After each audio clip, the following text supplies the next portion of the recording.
ಪಂಚಭೂತಗಳು ಬಾಬಾರ ಸ್ವಾಧೀನ. ಬಾಬಾಗೆ ಪಂಚಭೂತಗಳು ಸ್ವಾಧೀನವೆಂದು ತಿಳಿಯಪಡಿಸುವ 2 ಘಟನೆಗಳನ್ನು ವಿವರಿಸುತ್ತೇನೆ. ಒಂದು ದಿನ ಸಾಯಂಕಾಲ ಶಿರಡಿಯಲ್ಲಿ ದೊಡ್ಡ ತುಫಾನು ಆರಂಭವಾಯಿತು. ಆಕಾಶದಲ್ಲೆಲ್ಲ ಕಾರ್ಮೋಡಗಳು ಆವರಿಸಿದವು. ತೀವ್ರವಾಗಿ ಗಾಳಿಯು ಬೀಸುತ್ತಿತ್ತು. ಗುಡುಗು ಮಿಂಚುಗಳಿಂದ ಮಳೆಯು ಧಾರಾಕಾರವಾಗಿ ಸುರಿಯುತ್ತಿತ್ತು.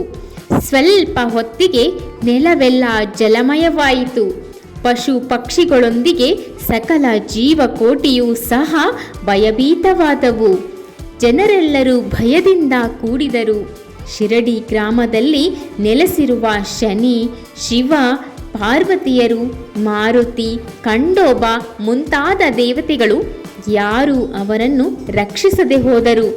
ಆದ್ದರಿಂದ ಅವರೆಲ್ಲರೂ ಮಸೀದಿಯೊಳಕ್ಕೆ ಓಡಿ ಬಂದರು. ಬಾಬಾರನ್ನು ಶರಣು ಬೇಡಿದರು. ತುಫಾನನ್ನು ನಿಲ್ಲಿಸುವಂತೆ ಕೋರಿದರು.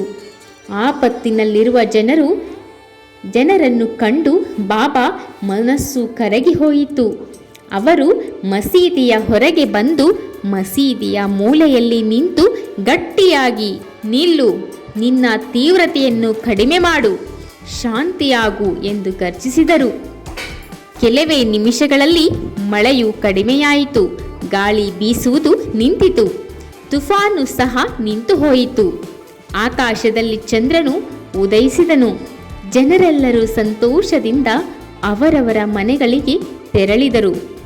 ಇನ್ನು 2ನೇದು. ಒಮ್ಮೆ ಒಂದು ದಿನ ಮಧ್ಯಾಹ್ನ ವೇಳೆಯಲ್ಲಿ ಒಲೆಯಲ್ಲಿನ ಬೆಂಕಿಯು ತೀವ್ರತೆಯು ಹೆಚ್ಚಿತು. ಬೆಂಕಿಯು ಮಸೀದಿಯ ಮೇಲ್ಛಾವಣಿಗೆ ಹಾಕಿದ್ದ ಕಟ್ಟಿಗೆಗೆ ತಗಲುವಂತೆ ಉರಿಯುತ್ತಿತ್ತು. ಮಸೀದಿಯಲ್ಲಿ ಕುಳಿತಿರುವವರಿಗೆ ಏನು ಮಾಡಬೇಕೆಂದು ಹೊಳೆಯಲಿಲ್ಲ. ಒಲೆಯಲ್ಲಿನ ಸೌದೆಗಳನ್ನು ಕಡಿಮೆ ಮಾಡುವುದನ್ನಾಗಲಿ, ನೀರನ್ನು ಒಲೆಯೊಳಕ್ಕೆ ಹಾಕಿ ಬೆಂಕಿಯನ್ನು ನಂದಿಸುವುದನ್ನಾಗಲಿ ಬಾಬಾಗೆ ಹೇಳಲು ಅವರಿಗೆ ಧೈರ್ಯವಿಲ್ಲ. ಭಯಪಡುತ್ತಿದ್ದರು.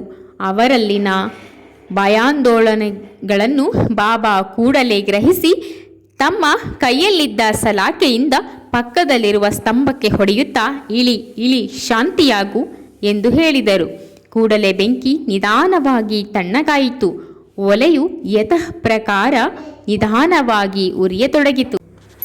ಭಗವಂತನ ಅವತಾರವಾದ ಶ್ರೀ ಸಾಯಿನಾಥರಂತಹವರು ಅವರ ಪಾದಗಳ ಮೇಲೆ ಬಿದ್ದು ಸಾಷ್ಟಾಂಗ ನಮಸ್ಕಾರಗಳನ್ನು ಮಾಡಿ ಶರಣಾಗತಿಯನ್ನು ಕೋರಿದವರೆಲ್ಲರನ್ನೂ ಕಾಪಾಡುತ್ತಾರೆ.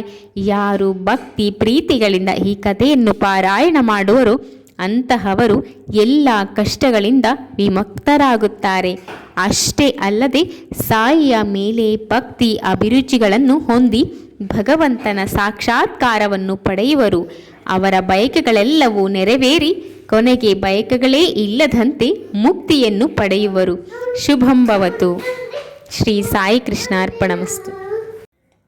Thanks for watching. ಯಾರೆಲ್ಲ ನನ್ನ ಸಾಯಿಬಾಬಾರ ಕಥೆಯನ್ನು ಕೇಳಿದ್ದೀರಾ ಎಲ್ಲರಿಗೂ ಥ್ಯಾಂಕ್ಸ್ ಹೇಳಲಿಕ್ಕೆ ಇಷ್ಟಪಡ್ತೀನಿ. ಪ್ಲೀಸ್ ಫ್ರೆಂಡ್ಸ್, ಸಬ್ಸ್ಕ್ರೈಬ್ ಮಾಡಿಕೊಂಡು ಸಪೋರ್ಟ್ ಮಾಡಿ. ಇನ್ನಷ್ಟು ಸಾಯಿಬಾಬಾರ ಕಥೆಗಳನ್ನು ನಿಮಗೆ ನಾನು ಓದಿ ಹೇಳಲಿಕ್ಕೆ ಇಷ್ಟಪಡ್ತೀನಿ. ಹಾಗಾಗಿ ಯಾರಿಗೆಲ್ಲ ಇಷ್ಟ ಆಯಿತು ದಯವಿಟ್ಟು ಸಬ್ಸ್ಕ್ರೈಬ್ ಮಾಡಿಕೊಂಡು ಸಪೋರ್ಟ್ ಮಾಡೋದ್ರ ಜೊತೆಗೆ ಕಮೆಂಟ್ ಮಾಡಿ. ಈ ಥರದ ಕಥೆಗಳನ್ನ ಮುಂದುವರಿಸಲಿಕ್ಕೆ ನನಗೆ ಸಪೋರ್ಟ್ ಸಿಕ್ಕಾಗುತ್ತೆ. Thanks for watching once again.